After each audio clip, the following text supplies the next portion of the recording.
네, 애청자 여러분 안녕하십니까?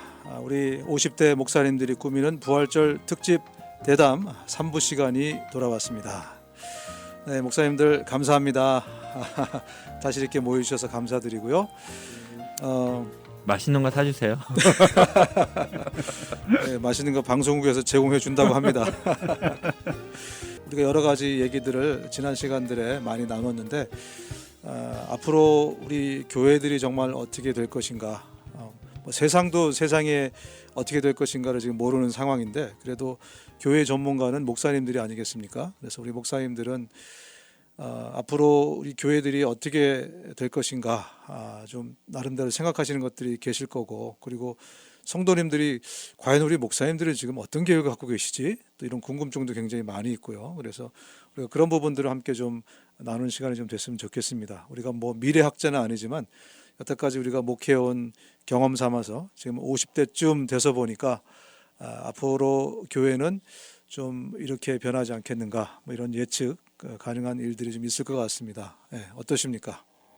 저는 개인적으로 이제 목사님들 교제를 많이 나누고 하잖아요. 그런데 하나님이 우리 한국교회에 주신 가장 큰 복 중에 하나는 정말 목사님들이 좋은 분들이 많으세요. 네. 정말 좋은 분들이 많으시고, 또 이제 그 말은 무슨 말이냐면, 이런 교회가 위기의 상황이 있는데 또 목사님들이 이것 때문에 많이 또 고민하고 힘들어 하시는데, 제 생각에는 이 상황에서 목사님들도 그렇고 뭐 평신도 분들도 물론 마찬가지고요.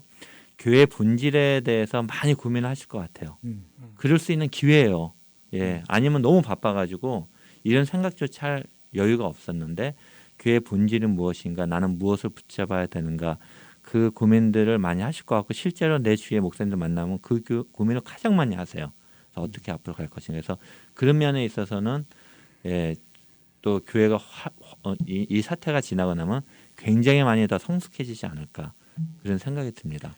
이번 기회를 통해서 제가 좀 마이크에다 대고 말씀드리고 싶은 게 하나 있었는데, 뭐냐면 우리 성도님들이 그 나쁜 목사들을 너무 많이 만나가지고 상처가 너무 많으신 것 같아요. 그래서 좋은 목사님들 정말 많습니다. 네, 근데 저도 사실은 목사이면서 목사님들한테 상처를 굉장히 많이 받았거든요, 예전에. 근데 어느 순간 제가 어떤 기회가 있어가지고 목사님들을 만날 기회가 있었어요. 지금으로부터 한 10여 년 전에. 그 전에 목사님들은 대부분 앞에서 이렇게 막 주도하는 목사님들만 우리가 바라보고, 또 미디어나 이런 걸 통해서 그분들 소식만 듣잖아요. 그러니까 제야의 고수들에 대해서는 거의 제가 만날 시간들이 별로 없었어요, 사실은. 근데 어떤 기회를 통해서 그분들을 제가 만나게 됐어요. 진짜 열 몇 명 데리고 목회하시는 목사님인데 진짜 세상이 감당할 수 없는 목사님이다, 그런 느낌을 받을 정도. 근데 그런 분들이 한두 분이 아니었어요. 그 다음부터 저도 평생 모태신앙이고 교회 이 테두리 안에서 자랐는데, 그래서 제도권 교회에 대한, 기득권 교회에 대한 어떤 실망들이 굉장히 많았었고, 또 앞으로 앞에서 리드하는 목사님들에 대해서 굉장히 많은 실망을 해서 그러나 이게 이런가 보다, 뭐 그냥 그 정도만 생각하고 갔는데, 그런 분들을 만나면 제가 생각이 바뀌었거든요. 그러면서 나중에 점점점 보니까 그런 분들이 정말 많은 거예요. 그래서 진짜 예수님 닮은 그런 목사님들이 많다는 거를 제가 꼭 언젠가 방송을 통해서 이렇게 말씀을 좀 드리고 싶었어요. 저는 아니지만 꼭 그렇게 정말 말씀을 드리고 싶었어요. 네. 방송용 멘트는 아니고요. 고 목사님 옆모습 보면 예수님 조금 닮은 것 같아요. 제가 좀 얼굴이 길어가지고. 네. 지금 미디어 예배나 이렇게 우리가 이제 코로나 바이러스 때문에 그런 동영상 예배를 많이 드리는데,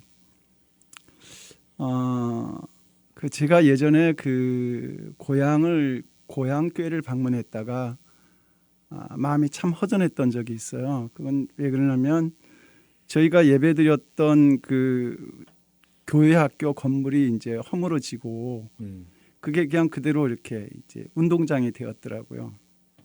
근데 그 교회 학교에서는 제가 가졌던 추억이 참 많았어요. 그 여름 성경 학교에서 있었던 그런 것들, 또 그 제가 초등학교 5학년 고난주일 때 거기서 예수님을 만났던 어떤 그런 것들이 그 안에 다 있었는데 그게 허물어지고 나니까 굉장히 힘들더라고요. 여기에 이건 단순히 건물이 아니라 어떻게 보면 내 신앙이고 내 믿음의 고향이었구나 이런 느낌이 들었어요. 교회라고 하는 것은 단순히 건물로만 이렇게 존재하는 건 아닌 것 같아요. 그 안에 나의 신앙의 흔적들이 다 이렇게 스며들었던 장소가 아니었나. 네. 근데 이제 그런 것들이 이런 어떤 코로나 바이러스를 통해서 미디어 예배가 정착화되고 이런 게 점점 확대되어 간다고 한다면 어떻게 보면 우리는 그 믿음을 둘 만한 그러한 자리를 좀 잃어버리지 않을까 그런 좀 염려가 목사로서 그런 어떤 교회의 모습을 생각하면서 염려가 좀 되기도 하고요. 이 코로나 바이러스가 끝난 다음에 교회는 어떻게 예배를 드릴 것인가라고 예전에 잠깐 생각한 적이 있어요. 그러면서 만약에 동영상 예배가 이게 길어져서 정착화되어진다고 한다면 혹 모여서 드리는 예배가 뭐 한 달에 한 3번 이렇게 드려지고 한 번은 동영상 예배로 드려지고 뭐 이러한 어떤 모습으로 갈 수도 있지 않을까. 나름 그런 어떤 동영상 예배를 준비하면서 그런 생각을 한 적이 있습니다. 우리 교회 모습이 조금은 달라질 것 같고 예배의 모습이 달라질 것 같고 또 하나는 교회에 모이는 성도들의 숫자가 조금 줄어들 수도 있겠다. 이런 어떤 우려가 조금 들기도 합니다. 이번에 또 이번 기회를 통해서 교회들이 더 연합이 되는 것 같아요. 지금 미국 교회를 중심으로 세계 교회들이 유나이트 714 기도 운동을 하고 있거든요. 역대하 7장 14절처럼 아침 7시 14분, 저녁 7시 14분에 이제 전 세계 교회들이 미국의 주요 교회들이 다 참여하고 있죠. 그래서 같이 기도를 해요. 기도 제목을 가지고 공유하면서 저희 교회도 이제 그걸 참여하는데 그래서 성도들한테 기도 제목 나누고 7시 14분 그때 이제 하루에 한 번 정도만 이렇게 기도하라고 하는데 그렇게 하다 보면은 같은 시간에 전 교회가 기도한다는 생각을 하니까 이 교회들이 연합되는 느낌이 들고 어려움이 많을수록 갈수록 이제 좀 핍박이 있을 수 있는데 그럴수록 교회들이 더 사실 연합해야 되고 앞으로 더 교회가 더 연합되는 그런 좋은 기회가 될 것 같고 또 더 그렇게 돼야 된다 그런 생각을 좀 해봤습니다. 긍정적으로 보시는 그런 좀 면도 있는 것 같아요. 저는 그냥 이것이 좀 하나님이 정말 이렇게 아까 7.14 운동처럼 들으셔서 어느 정도 기간 돼서 짧게 끝내주셨으면 좋겠다라는 생각을 갖는 게 지금은 너무 아파하잖아요.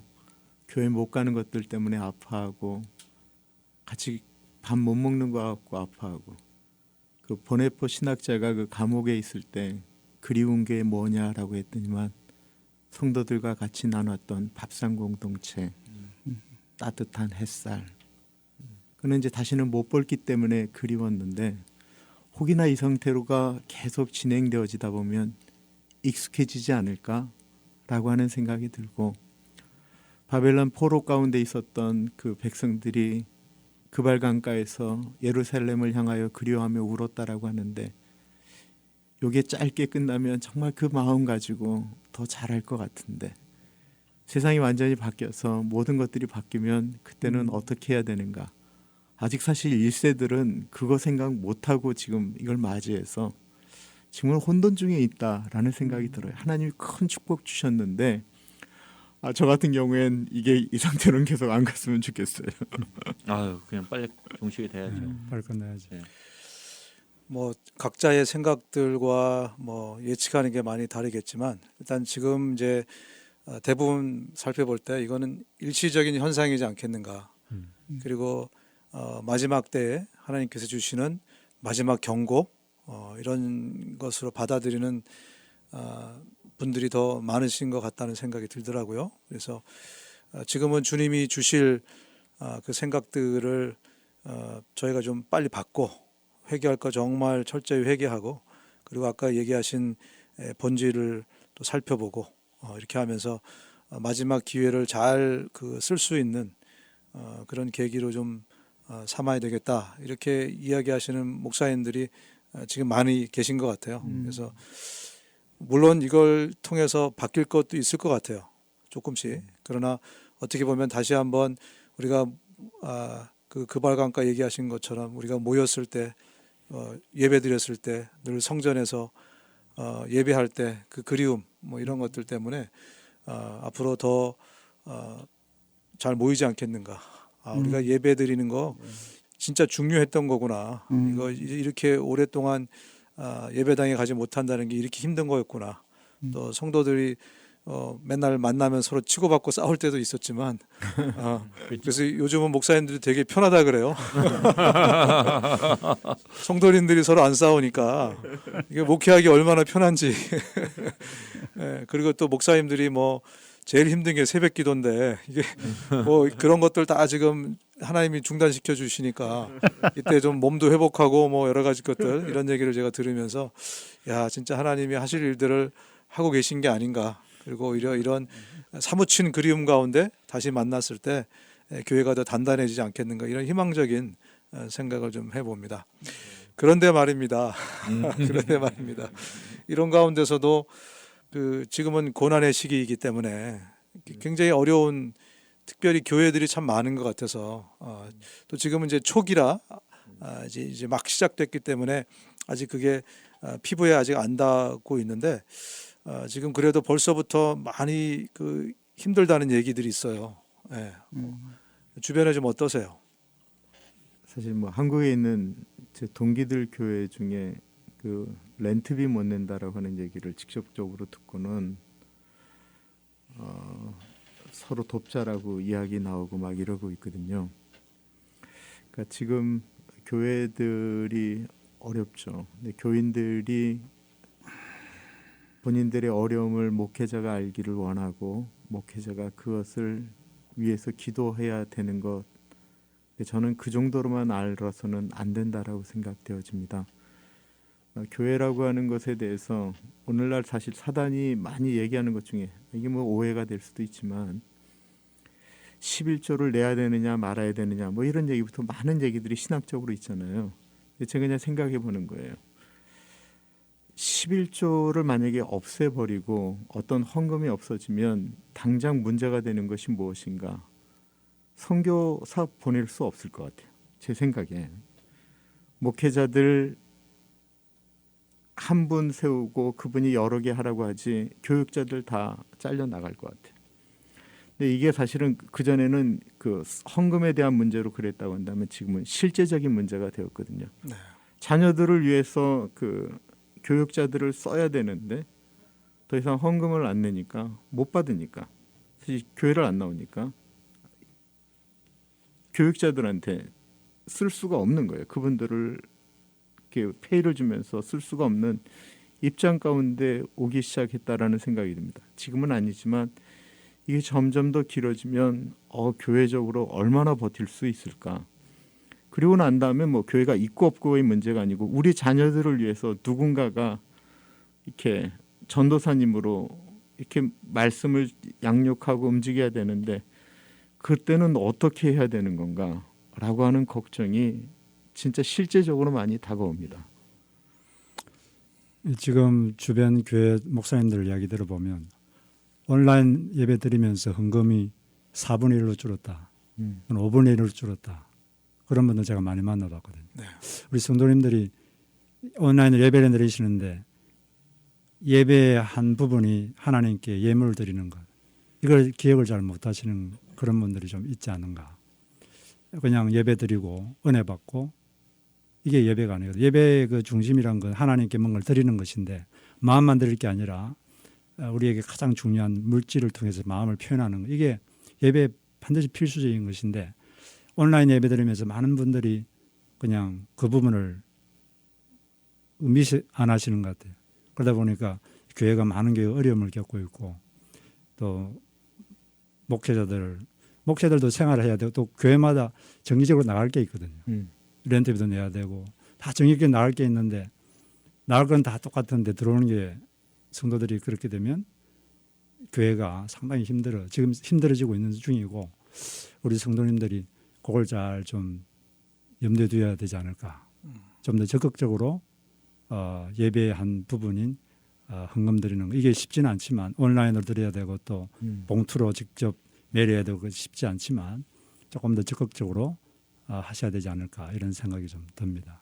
네, 뭐 교회들이 지금 다들 그렇게 경제적으로 어려움을 겪고 있는 것 같아요. 네. 그리고 또 한편으로 보면 또 성도들께서 이제 또 처음 당하시는 일이기 때문에 헌금을 하고 싶은데도 그렇죠. 어떻게 지금 해야 되는지 방법을 잘 몰라서 그래서 저희 교회 같은 경우도 이제 그 어르신들이 특히 어떻게 헌금을 해야 되느냐 그래서 봉투를 그냥 저희들이 우표까지 붙여가지고 뭐 다른 방법을 썼는데 그것도 잘 안 되신다 그래가지고 또 마지막에는 네 번째 안으로는 어른들은 뭐 일단은 그 일렉트로니컬리 이렇게 보내는 것도 힘드시고 또 교회에 와서 또 하는 것도 힘드시고 그렇다 그래서 봉투를 그러면 전 교회적으로 일단 보내자 이렇게 해서 또 그렇게 하고 있거든요.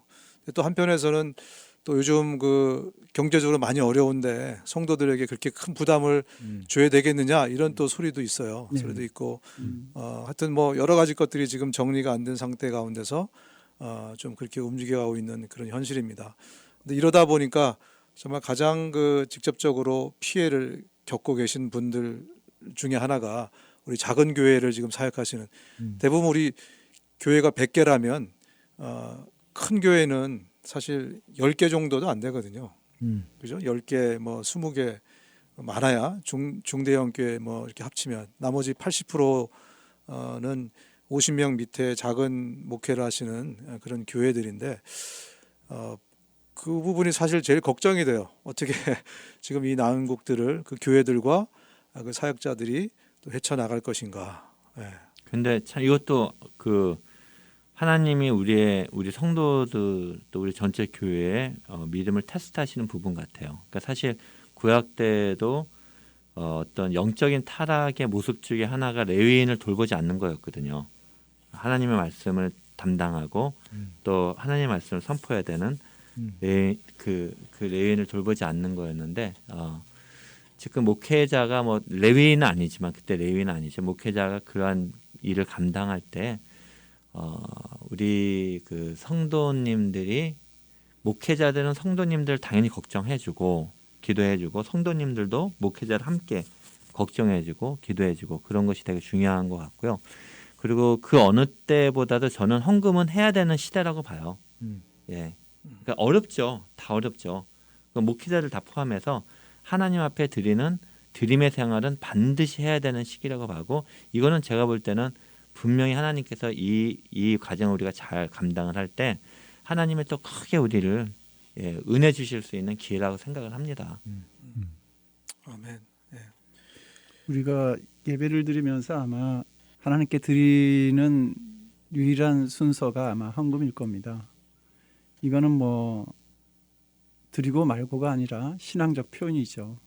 믿음을 가졌다고 한다면 당연히 해야 되는 행위고 그건 어떤 논쟁의 여지가 없다고 생각이 들어요. 근데 지금은 이렇게 헌금을 할 수 있는 방법들이 이렇게 교회 와서 드리지 못하기 때문에 교회 재정이 많이 이제 힘들어지는 상황인데 저는 이제 우리 재정부하고 얘기를 했어요. 이걸 어떻게 하면 좋겠냐 그랬더니 우리 재정부에서는 그러지 않아도 우리 교인들도 지금 힘든 상황인데 헌금을 이렇게 하라고 하는 것은 좀 무리한 요구가 되지 않겠나 그래서 재정부의 얘기를 제가 듣고 수용을 했어요. 그리고 교인들을 믿기로 그들의 믿음을 믿어보기로 했습니다. 그래서 우리 이제 처음에 그 얘기를 할 때는 재정부에서는 이게 오래 갈 거라고 생각을 못했던 것 같아요. 그래서 우리가 다시 모일 때 아마 우리 교인들은 매주마다 예배드리면서 자신들이 했던 헌금을 그때 와서 다 할 겁니다. 이렇게 했는데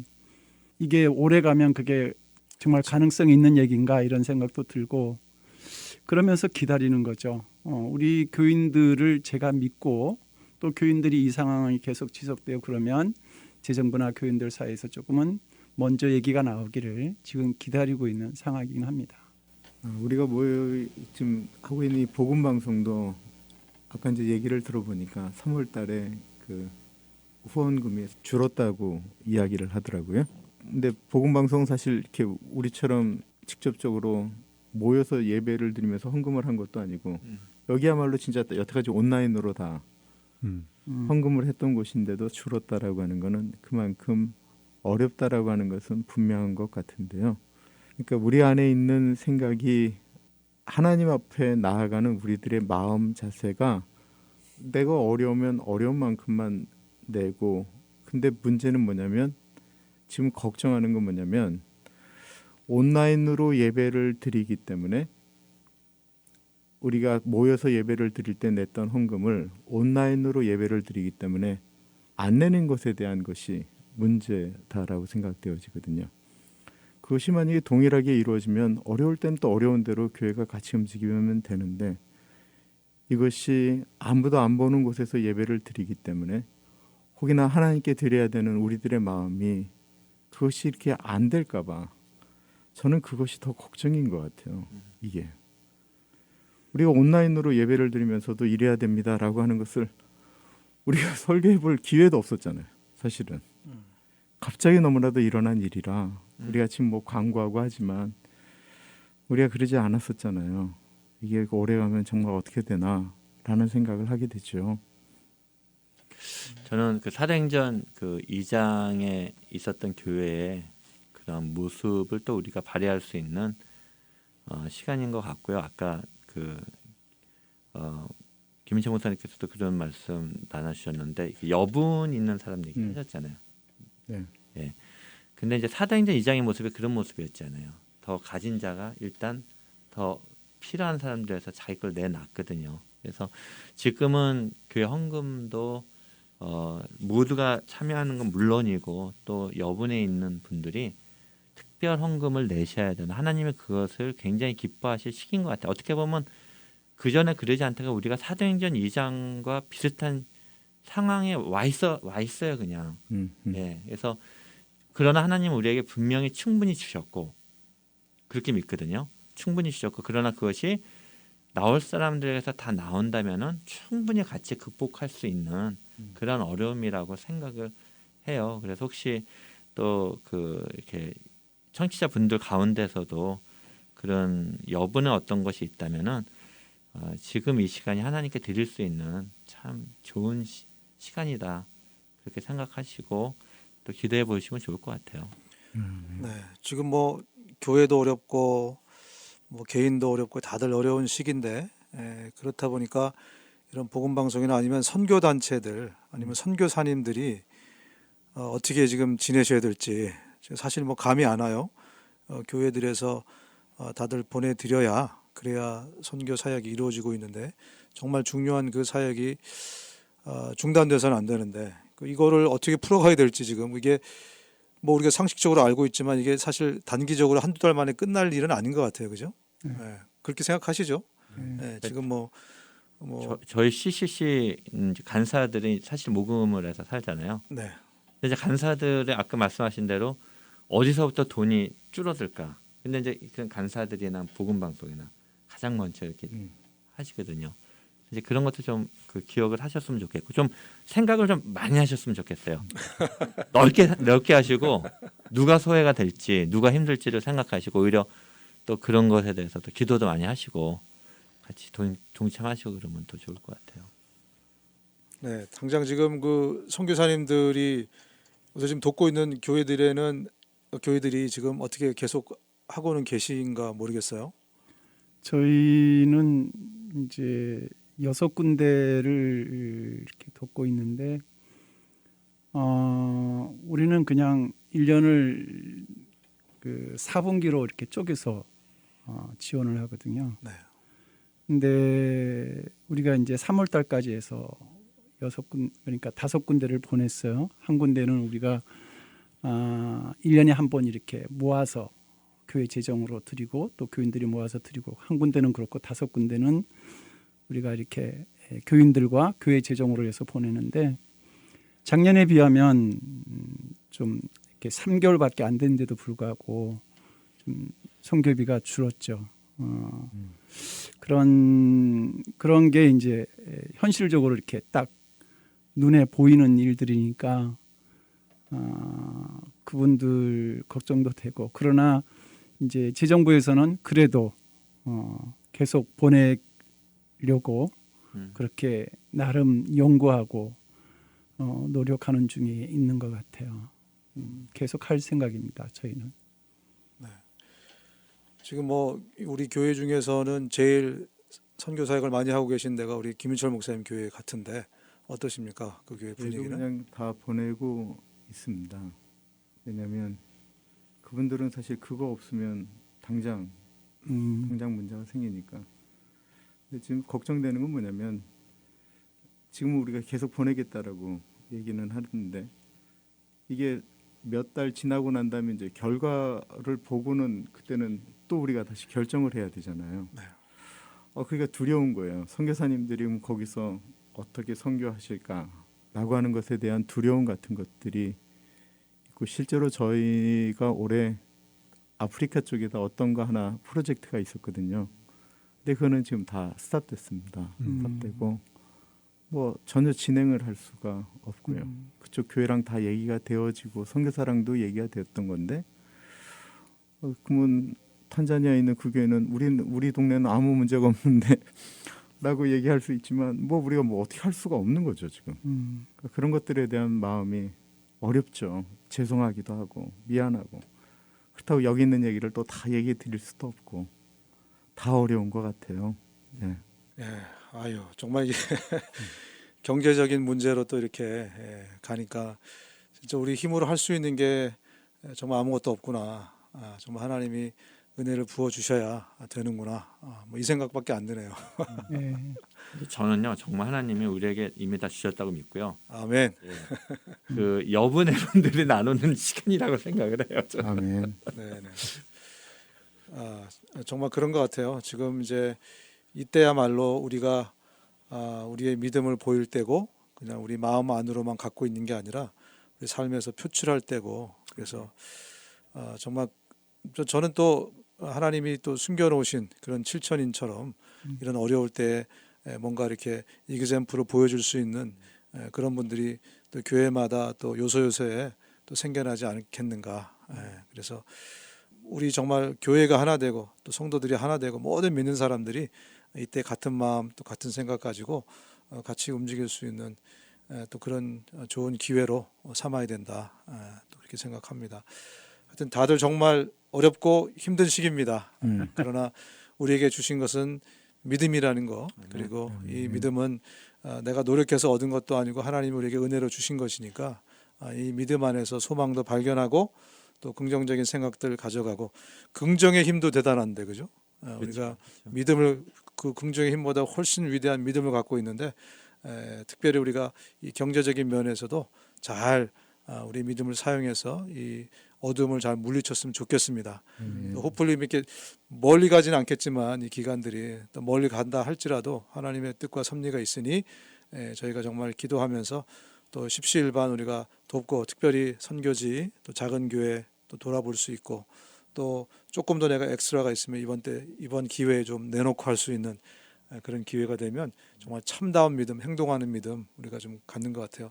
감사합니다. 이번 기회에 우리가 또 우리 자신을 돌아볼 수 있는 시간들이 돼서 너무너무 감사하고, 많이 어둡지만 우리가 정말 계속 우리 스스로가 찬양하고 감사하고 또 빛을 또 비추면서 이 시기를 잘 보냈으면 좋겠습니다.